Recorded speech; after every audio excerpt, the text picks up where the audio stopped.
And so we study policies, programs, and practices designed to enhance outcomes for diverse youth and adults transitioning to and through college employment.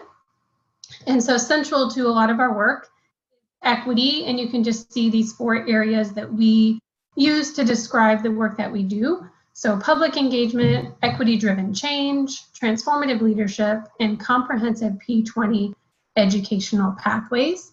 And of course, racial equity is to advancing equity overall. And you may have been in presentations, or I know we've worked with a lot of institutions related to equity, as well as specifically racial equity. So today, our session outline, we are going to start by talking about our national and state context, defining racial equity. We're going to talk about critical race theory and just kind of give it an overview so you understand that as a framework. As we apply this to understanding racial inequity in educational systems. And then it will also frame our conversation on our own experiences as we talk about facilitating conversations about racial equity in spaces of resistance.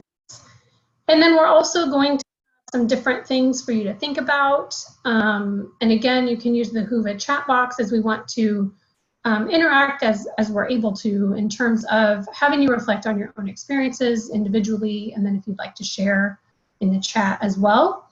And then we also want to provide some specific examples of anti-racism initiatives in community colleges and in higher education.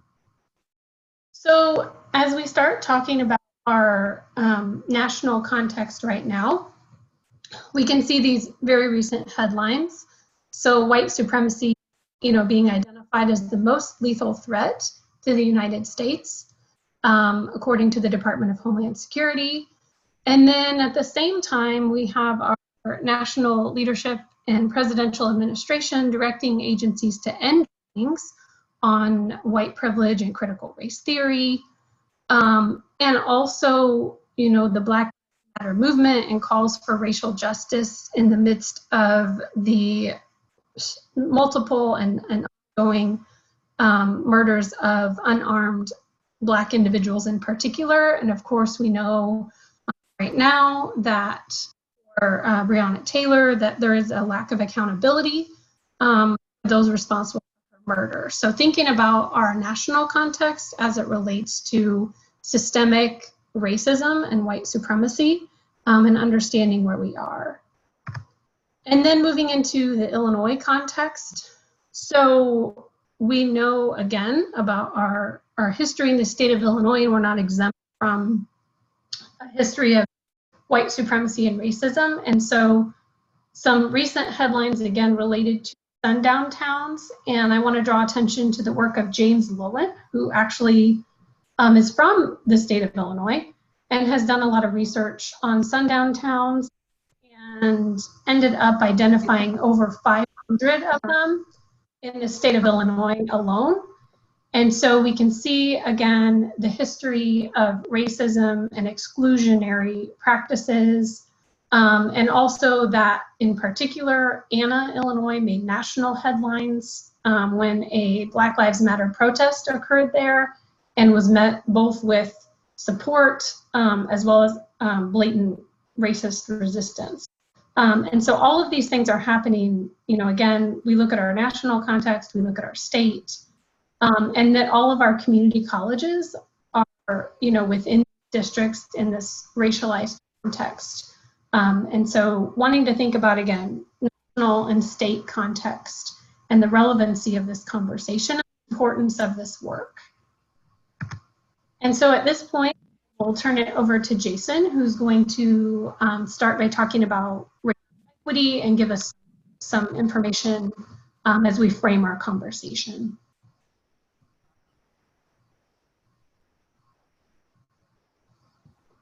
Sorry about that. So first, we'll start with a working definition of what racial equity is. So this definition brought to us by Musias Ledesma and Parker in 2015. So we'll start with this definition and kind of expand upon it. And they say these racial equity involves equitable systems in which racially diverse perspectives are equally embedded in power structures, policymaking processes, and the cultural fabric of organizations at federal, state, organizational, divisional, departmental, and programmatic levels. So this really speaks to representation within already established systems. It's important to note that, right, that many times these systems work to the detriment of individuals and communities of color. It's important to note. There's a well-known saying that says, basically, if you ain't at the table, then you're on the menu, right? So some of you have probably heard that. And essentially that says, if you're not there to represent your interests will be ignored at best, and possibly your community will be sacrificed at worst, okay?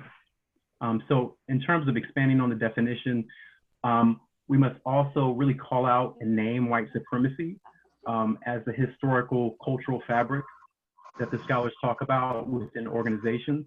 And these ways of being and knowing historically have favored white people. And these ways are replicated through the norms of the institution itself. We just look to higher education as an example of that.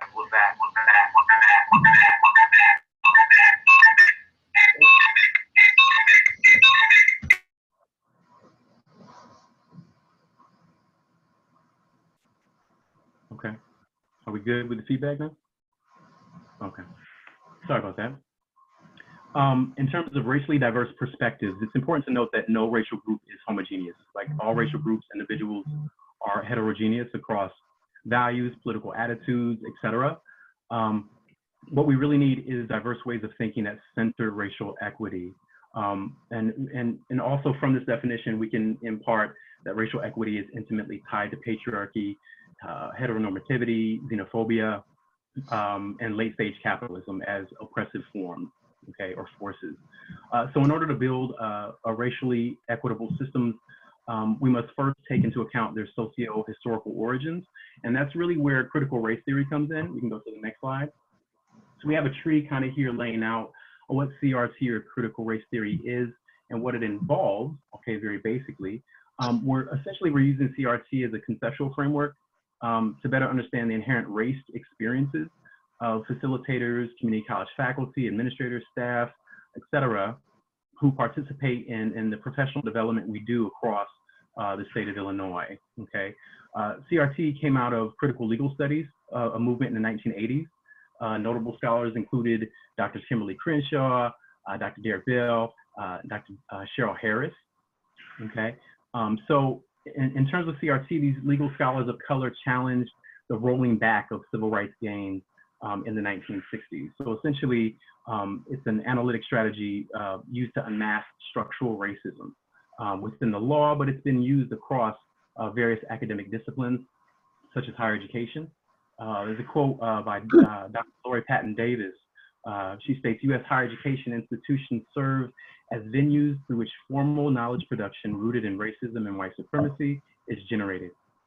So we have a lot of different concepts here. I'm not going to go on each individual particular one right now. We can look at CRT though, and we see those two orange rectangles. These concepts, in a sense, are rooted in disrupting master narratives. So the narrative of the status quo, narratives of white supremacy that really seeks to limit and discount voices from Black, Indigenous, and people of color. So when we speak of experiential knowledge and story and counter story telling, we're really talking about vaulting the voices of BIPOC as valid and valuable. Yeah, and what we'll do, we'll kind of weave in some of these concepts in yellow and orange throughout our presentation. Go to the next slide. Kind of go through here quickly. Latson, Billings, and Tate offer a critical race theory of education.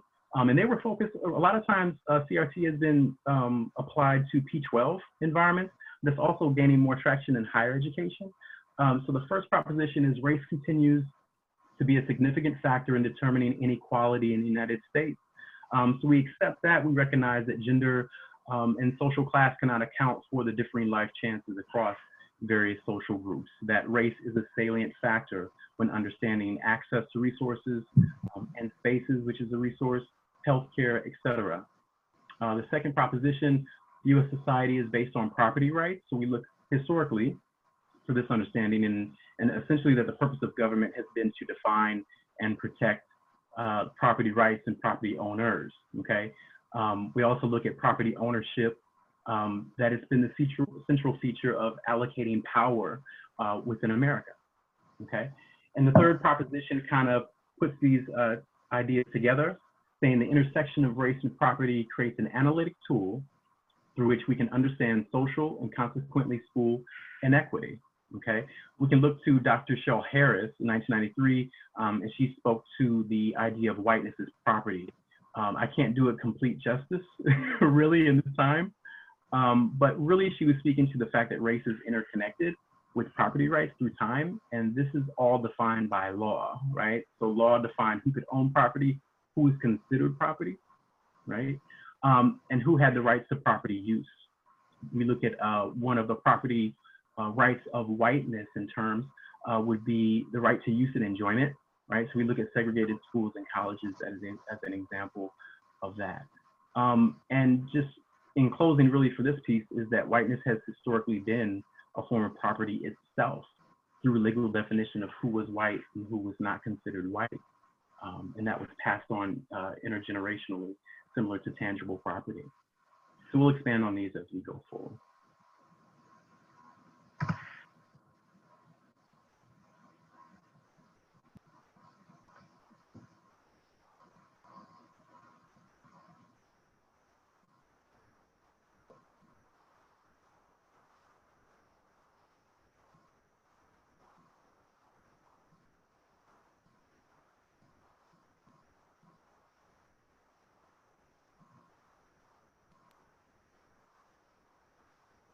And I think we're going to transition to Colvin. Colvin, are you there?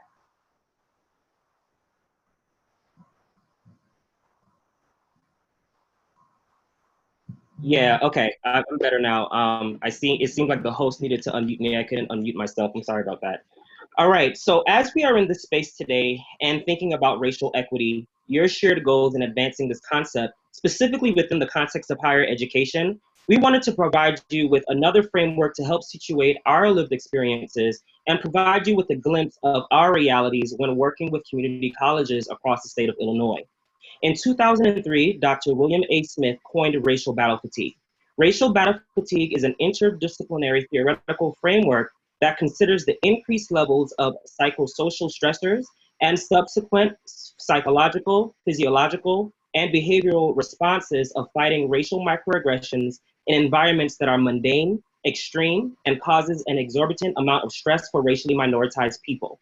We are using racial battle fatigue as a lens to substantiate our lived experiences, because when we have visited community colleges as part of our work, we are often met with resistance from white faculty and staff administrators through acts of covert and overt racism, more specifically racial microaggressions.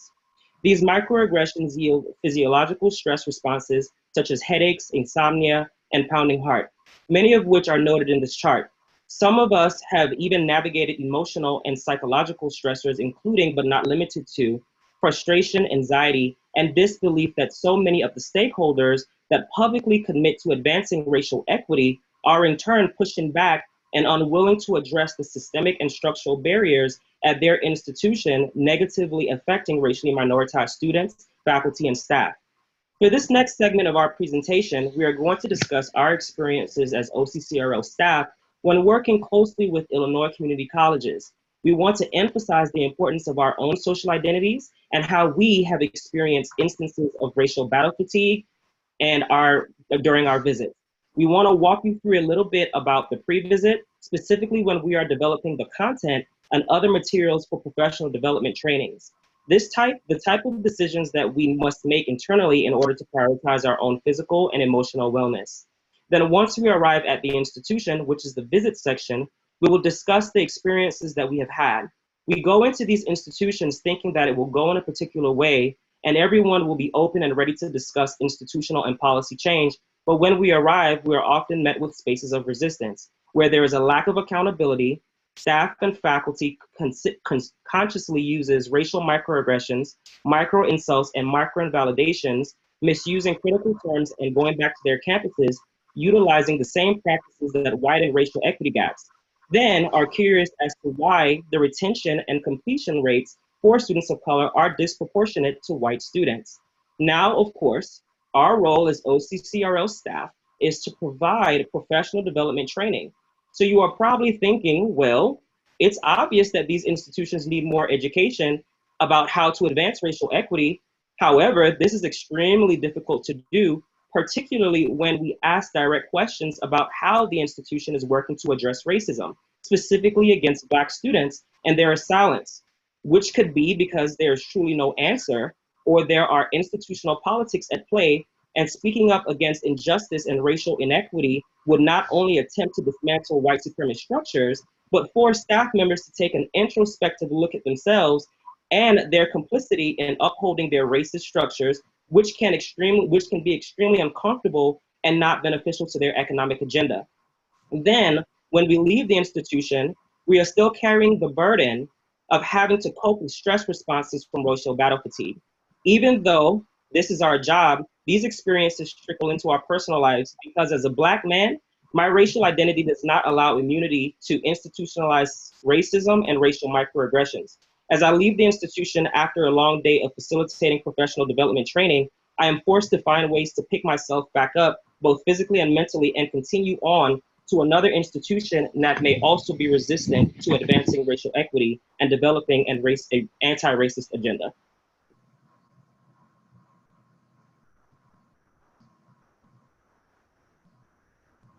Thanks, Colvin. This is Marcy, and we're going to kind of rotate as we're talking about these different preparation experiences and our own positionality.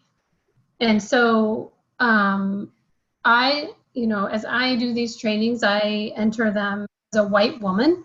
And so I know and understand that I can say things that are met.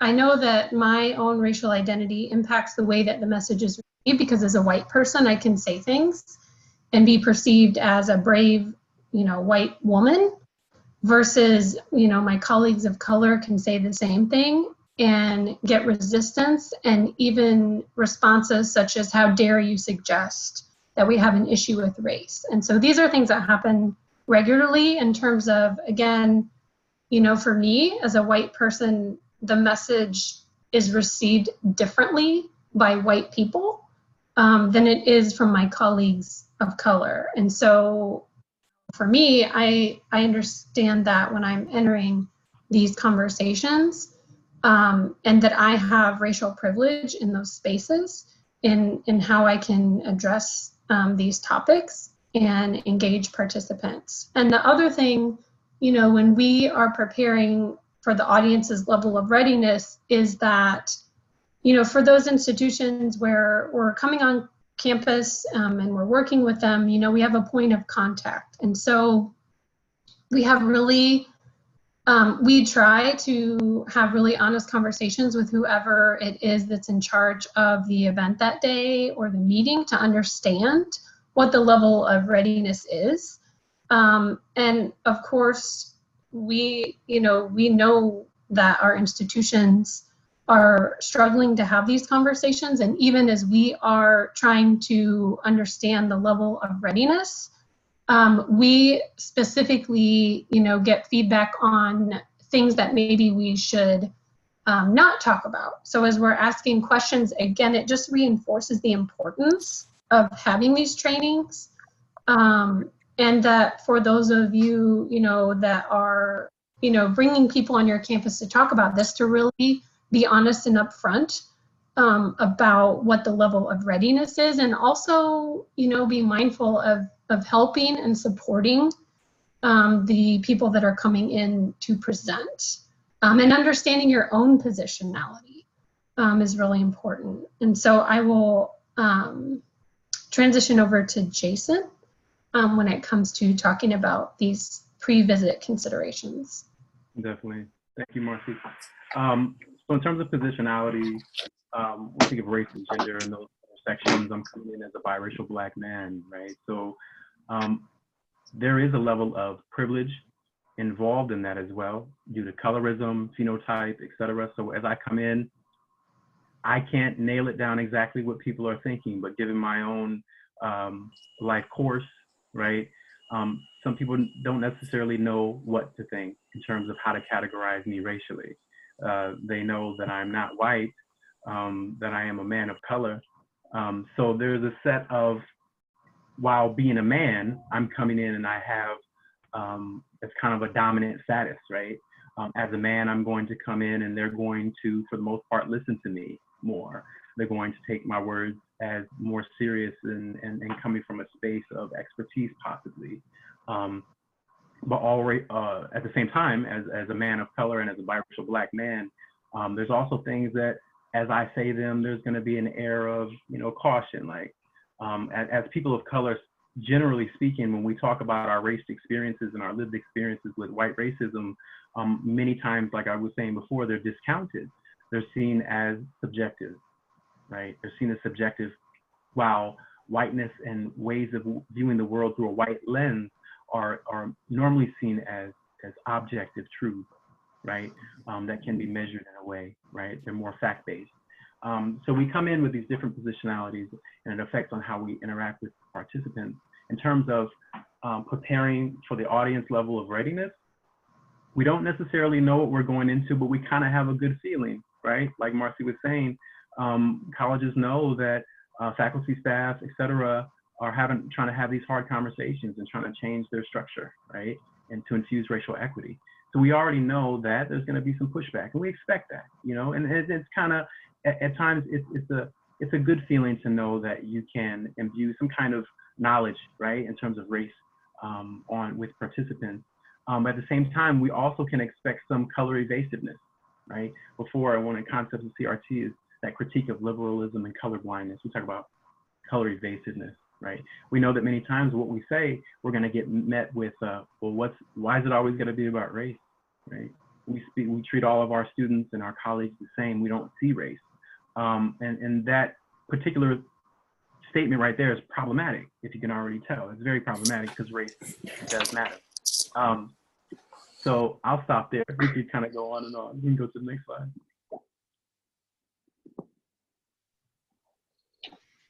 So now as I reflect on my experiences when I arrive at an institution, I'm always hopeful that I would be welcomed with open arms and the subject matter, although complex, would be cherished, valued, and widely accepted. However, this optimistic view is quickly shattered as I enter the space, and I automatically spaces of discontent practically screaming at me saying, ugh, why are they here? Or looks of, I would rather be somewhere else but here. Now, let me be clear. I am not saying that these are looks from everyone in the room, but just a solid majority and enough to shift the energy in the space. There have been instances where my colleagues and I have had to change our entire curriculum on the spot to get people to open up and talk about race.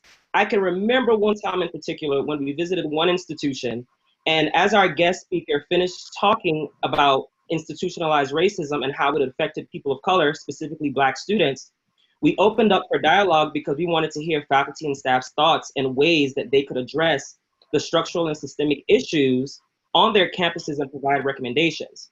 But instead, my colleagues and I were met with silence to the point where when we were going to move on, but one of my colleagues insisted that we discuss the topic.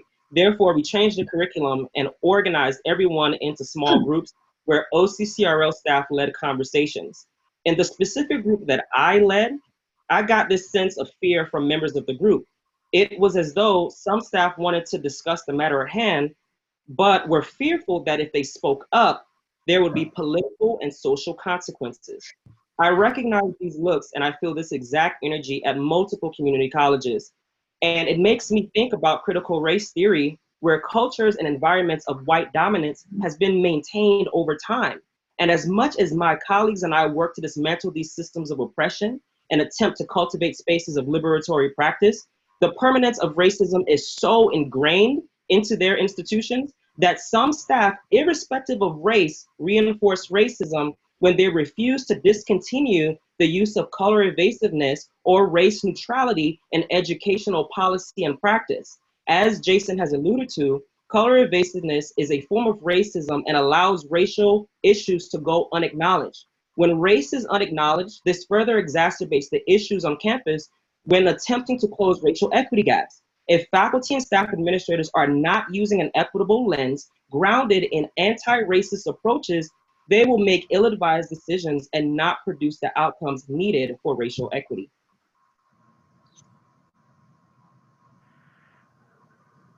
Thanks, Colvin. This is Marcy again. And so thinking about our visits and even as I was reflecting and preparing for the presentation, you know, spaces of resistance look like your campus. So spaces of resistance are your campus. And as much as, you know, and again, we've reiterated that it can be difficult for people to acknowledge that, but spaces of resistance look like your campus. They look like all campuses. We encounter resistance everywhere that we go to talk about racial equity. And so thinking of critical race theory as our foundation, that this is rooted in our systems, including our educational systems. And so, you know, again, we are entering spaces of resistance with every presentation that we give when we're talking about this topic, or whether or not we're talking about this topic, but that we encounter resistance and a hesitancy or even outright refusal in some cases to talk about race. And it's ironic to be brought in to talk about racial equity or talk about race, or even, you know, host an event that is clearly you know, marketed as being about racial equity, and then nobody wanting to talk about race. So, you know, that's a regular occurrence.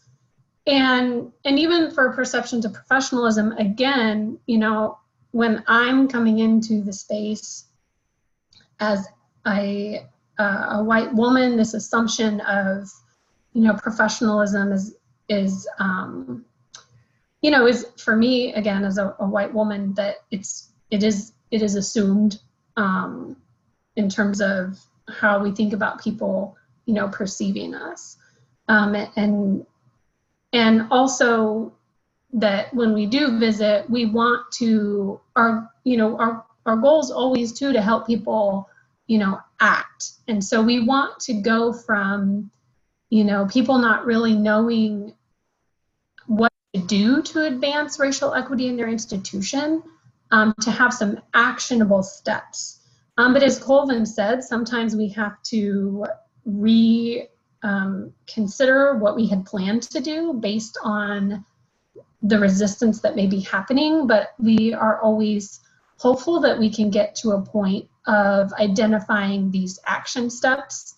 But of course, if there is outright denial or refusal to acknowledge racism, then, you know, there's a lot more work to be done before people can actually come to an action step for themselves and for the institution. So I will turn it over to Jason. Excellent. Thank you, Marcy. And thank you for how you answer that. What do spaces of resistance look like? They look like your campus, right? They look like all campuses. The origins of higher education are embedded within white supremacy, and keeping only a few individuals in the institution allowed to have access to the institution. So these spaces of resistance, and the resistance itself, right, is completely understandable. It's actually expected, right? Whenever we scratch the surfaces of talking about race, and you scratch hard enough and you start to dig, you start to see some unpleasantries, right? More specifically, white people get very unnerved and get very upset that these conversations even take place. It takes a lot of self-appraisal, I can imagine, as a white person, to try to uncover the ways that you've been taught to be racist, right? That takes a lot of heart and courage if people are willing to go about that, right? And have these difficult conversations.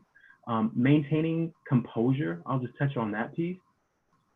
When you go into these institutions and you're discussing race, as a person of color, you're essentially discussing your existence, right?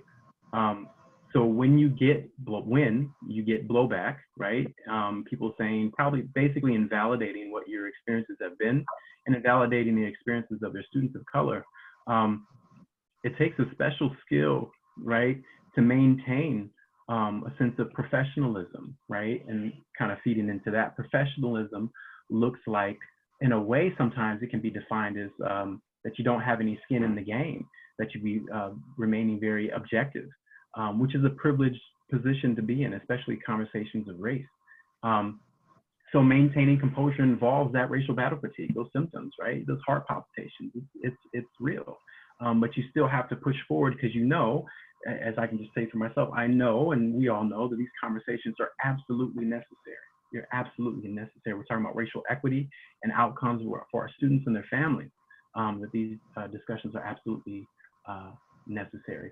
Supporting participants and outlining actionable steps, that's an ongoing process, right? Because many times institutions really just don't know what to do. So we can provide different tools, et cetera, plug like PTR, et cetera, for institutions to utilize. But honestly, when we leave, right, it's up to them to implement these strategies, right? We can't force hands, nor will we try to force hands. It's up to the institution itself. Tied into that briefly, there's always a cadre of individuals who are kind of like the choir. Dr. Wood talks about the choir, right? Last institution we went to pre-pandemic, there's always a set of individuals who have been doing this work, right? In every institution. And usually they're tired. They're tired. They've been having these conversations with their colleagues for a number of years, et cetera. And they want to see the needle move. They want to see the needle move. So it's really speaking to those individuals and having enough people on board to make systemic changes, which is the challenging part.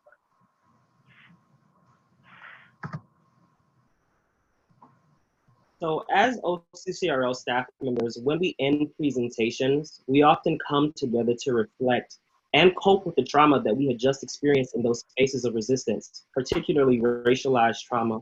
We reflect on said experiences, but continue to show up and advance racial equity because for many of us, this is our lives. For many of us, we have family members and children that are not afforded the benefits of white privilege. Therefore, we are committed to this work in hopes for a better tomorrow. As much as we are met with spaces of resistance, we are dedicated to ensuring that community colleges are equitable and safe for people holding multiple intersecting minoritized social identities, given that 41% of all undergraduate students in America attend community colleges. One example that I wanted to highlight here is the work being done by our colleague, Dr. Asif Wilson at Harold Washington College. Dr. Wilson established the Equity and Justice Seminar as a way for professional staff to increase their understanding and future actions to improve equitable and just conditions for racially minoritized students. Wilson and James Galloway posit that the US colleges and universities are adopting equity initiatives, but fewer are adopting equity initiatives rooted in justice. On the one hand, these equity initiatives have the promise to heal the white supremacist capitalistic patriarchal concrete that sits at the core of all our institutional legacies. On the other hand, these equity initiatives will likely fall short because they do not center love. With that, as we reflect on our experiences after each visit, we center love and connectedness among each other and the work that we do. As humans, our bodies need love, and as we work to get together to navigate the challenging spaces of resistance, love keeps us focused on planning equity initiatives and other strategies to improve community college campuses. And I hope that you all can use this as an example of how to advance racial equity on your respective campuses by paying attention to the physical and emotional well-being of students of color and fellow colleagues and work to dismantle systems of oppression. Thanks, Colvin. In terms of, post-visit and debriefing and being part of a system of support, again, recognizing my own racial privilege in these conversations, that, I have thought more and more too about myself individually and personally. This work professionally, but thinking about what I'm doing in my own personal life and how I can continue to listen, to learn, because this work is never done. you know, we talk about this and we present, you know, that we don't come in and give a presentation and, you know, check a box and say, okay, you know, now, you know, you're proficient and you don't have any work to do. That's not how this works. And so this is ongoing. And so again, listening, learning, and then, you know, advocating and learning about what it really means to be an ally, and even how I can support advancing people's understanding of racism, of bias, of systemic racism, and naming it, and then moving toward action. You know, again, in individual programs of study, for example, with PTR specifically, but also in institutions overall. And having, you know, been in practice myself at Illinois community colleges, naming things and giving, you know, examples from my own practice, and even reflecting on what has been problematic in my own practice as I have come to understand racial equity, and advocate and work with our community colleges here and beyond. And so I'll turn it over to Jason. Thank you, Marcy. Thank you, Colvin. In terms of debriefing, first of all, I want to just kind of give a shout out in a sense to all my OCCRL people, including Marcy and Colvin, everybody back at home watching maybe. When we debrief, we hold each other, right? We hold each other up and we support one another. Like Colvin talked about centering love, you know, and it's extremely important that we all recognize that sometimes we'll have presentations, we'll have, you know, facilitations, and we all recognize it may not have gone as well as we thought. There may have been, or there have been definitely specific times and interactions within various presentations where really it was heated, you know, and again, we have to maintain that composure piece. The other person on the other side, not necessarily as much, possibly, but that takes a toll, right? So as we're debriefing, we're lifting each other up, right? We're recognizing, we're empathizing with one another, what we went through, especially those of us staff of color. We recognize that this is one of the numerous events, right, or numerous situations, interactions that we have to deal with in terms of centering race in our experiences, right, and how it takes a toll on the body.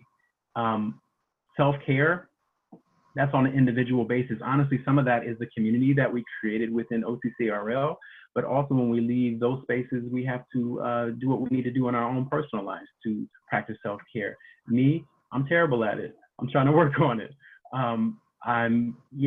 My self-care a lot of times is debriefing in the sense and showing that love with my children, you know, in terms of applying these lessons to real life, you know, I have ultimate responsibility to raise them as humane, just individuals. So that's part of my practice in the classroom with my students. So there's various ways in trying to maintain systems of support within family, within friends, and recognizing, like Marcy said, this is ongoing. These conversations don't end and suddenly now you get the certificate of racially woke, right? It's an ongoing process. We borrow from Derek Bell and his ideas of racial realism. You know, racial realism essentially tells us that racism in America is not going anywhere. We cannot eradicate racism in America. It's embedded in every fabric, in every social institution, and every interaction that we have within this country, and we will not dispose of it. Well, that can be seen as really depressing, right? Like, what are we doing this work for if we can't, you know, extinguish racism? Well, according to Bell and other scholars, we can look to the idea of self-worth and self-preservation, of dignity. We do this work to maintain dignity, right? We don't do this work to eradicate racism, not from my perspective at least, because it's not going anywhere. But we can make chips away at it to show that our lives matter, right? Our students' lives matter. You know, our faculty's lives matter, our colleagues, right? So every step we do, every facilitation workshop we do, it's affirmation. It's an affirmation that Black, brown lives matter, and that we're not gonna stop pushing and being a thorn in the heels of white supremacy.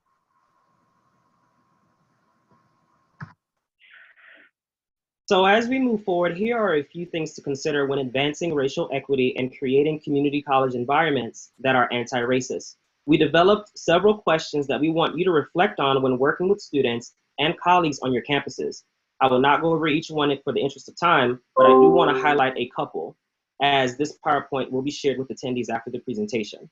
First, what does it mean to be anti-racist at the individual level? Today, you've learned about critical race theory, racial battle fatigue, and the lived experiences of professional staff committed to anti-racism, but are still met with resistance in spaces of higher education, where there is a public commitment to racial equity, but behind the scenes, very little efforts are being made. Think about the ways how you can use this knowledge to establish anti-racist environments at Illinois community colleges and protect the physical and emotional well-being of students, faculty, and staff holding minoritized social identities. We want you to think critically about how racism shows up on your campuses and your daily practices. Resist ideologies from white supremacist political figures that want to discredit frameworks such as critical race theory and say that white privilege is not real. Think about it. If these concepts were not authentic, why are there action steps being taken to legally discontinue their use in critical spaces? We also encourage you to educate yourself about racial justice and racialized inequalities in society and on community college campuses. Being knowledgeable about the issues at hand, with the issues at hand, you have to also have a pulse on what community colleges need in order to create equitable environments for racially minoritized students. And as we encourage you to adopt a leadership framework grounded in anti-Blackness, anti-racism, and equity. The second point that we wanted to highlight is, how has your institution reacted to COVID-19 and in a way to address the pandemic and structural and systemic inequity? We encourage you to acknowledge and recognize your privilege, specifically through the lens of intersecting social identities. Some families may not have the economic privilege to work from home or have access to a stable internet connection. Some families are not able to afford childcare or able to eat a meal twice a day. As community college leaders, it is critical that these realities are acknowledged and you work to create environments that meet the individualized needs of students to achieve success, especially during a global pandemic and afterward. We need you to center student experiences and adjust your programs and services to truly help those that have been historically disadvantaged.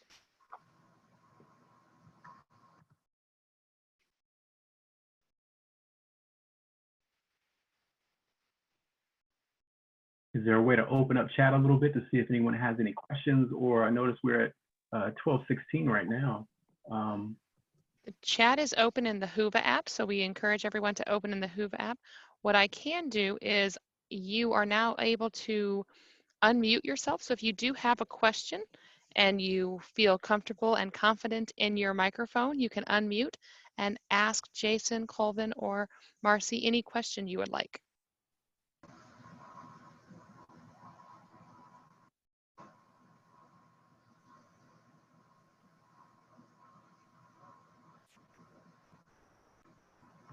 Tasha, are there any questions coming into the chat on the Whova app? Not that I can see right now. And Give me a second. And this is Marcy. If can you hear me okay? Yes. Okay. As we, open up the chat, I did want to just provide some specific examples of anti-racism initiatives in higher education, and many of these are specific community colleges. So I can point these out, and again, these are linked from our slides. So the California Community College Equity Leadership Alliance, which is a group of institutions that are specifically working on advancing racial equity and addressing systemic racism. Advancing Racial Justice and Equitable Outcomes in Community Colleges Institutes. One of those institutes we had at Prairie State College, so I know some of our listeners may have attended that.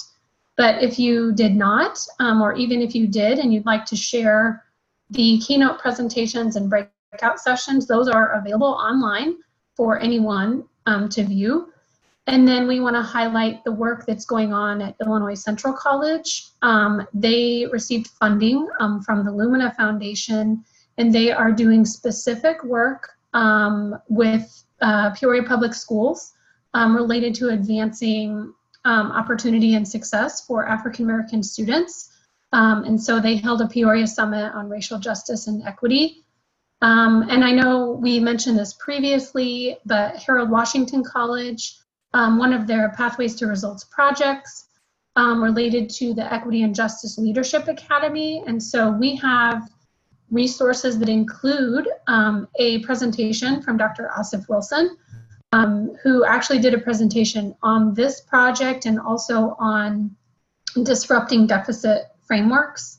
And then we also have a brief that describes their project that you can read, and we actually have a follow-up brief that's going to be published very soon on this academy specifically and kind of what's happened since the initial PTR project.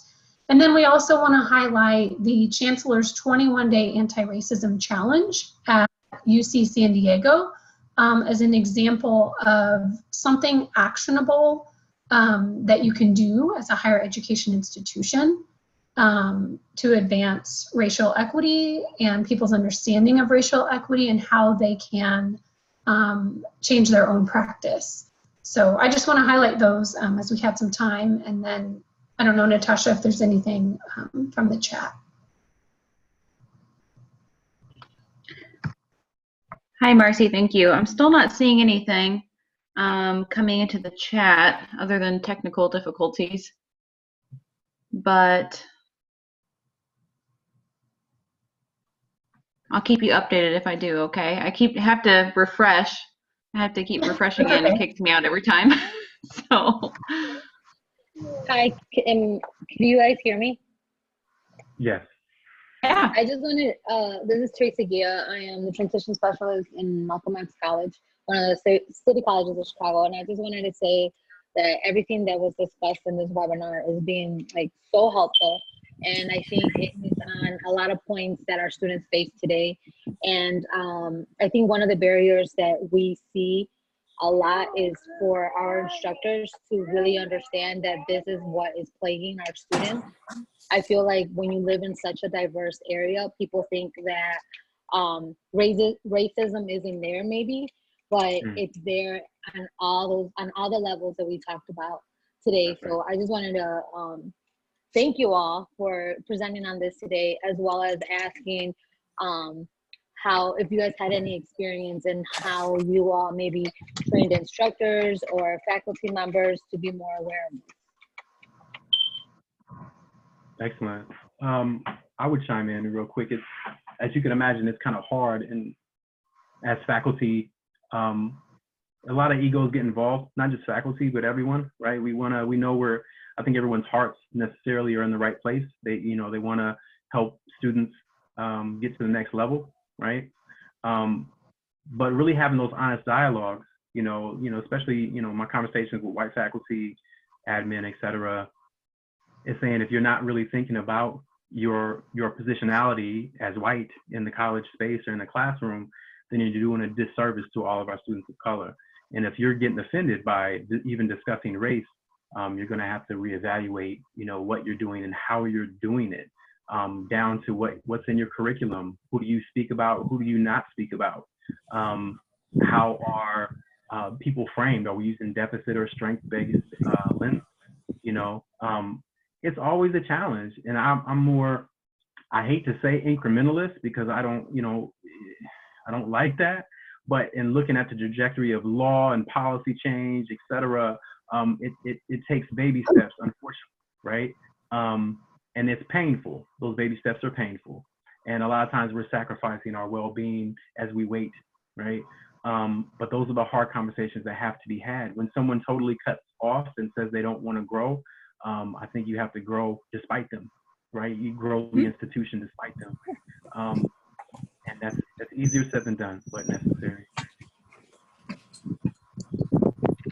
Yeah, and this is Marcy, and I guess, speaking to the faculty, I think, a big piece of this kind of, as, Jason is saying, is naming it, and I work a lot with CTE programs and faculty, and so, even, getting particularly, and I will of course, our faculty demographics are overwhelmingly white and differ from our student demographics. So first of all, knowing that, understanding it as an example that highlights systemic racism, that, talking about the disconnect, and also for, in many cases when we think about the culture of different programs that have always been homogenous, right? So historically, we know, and we do this too when we talk about our special populations, where you have historically very homogenous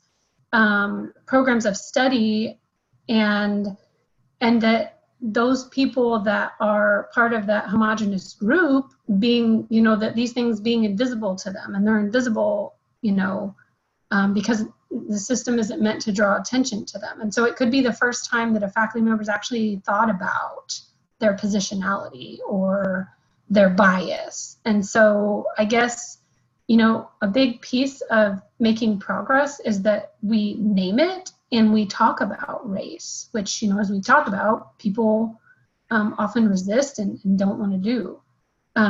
But we talk about racial equity, we name them, and we also look at root causes, which are systemic. So looking at our institutions and how our institutions need to change, not how our students need to change.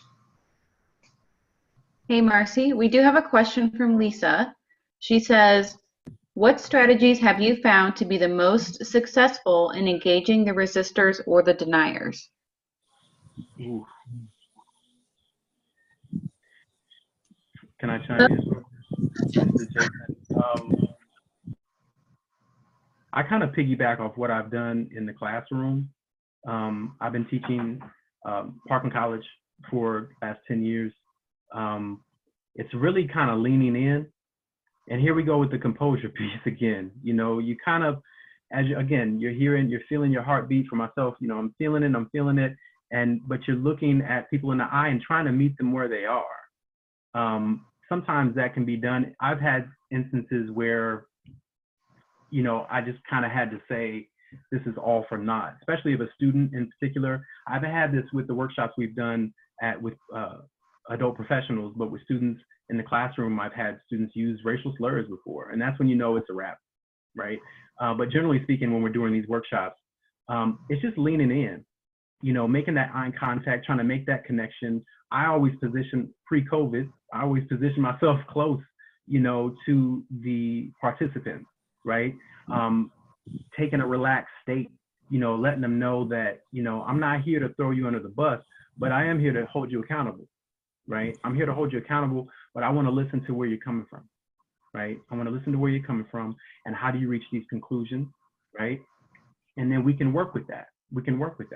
And in my experience, classroom, within workshop facilitation, you can see people soften up.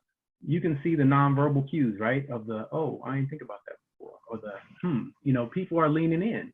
So kind of to summarize that, it's kind of just, again, leaning in, listening to participants, letting them know that we got to be in this together, but also definitely holding them accountable for various claims that they may make and rationalizations that are doing students of color in particular a disservice.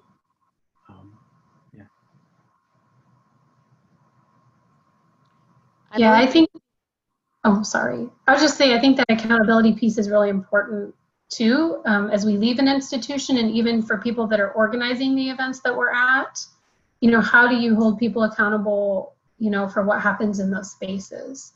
And so, because when we leave, we don't know what happens after we leave, so how do the conversations go after we leave? But I do think trying to meet people where they're at, but help them learn and help them move forward, and provide resources based on where they're at to move them towards, action. I believe we have a comment from Jill Nelson.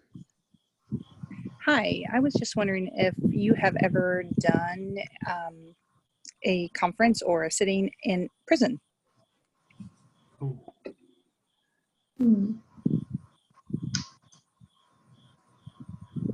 We have I'm a teacher at a prison here in Illinois, and I think this would be a great eye-opener for a lot of our educators.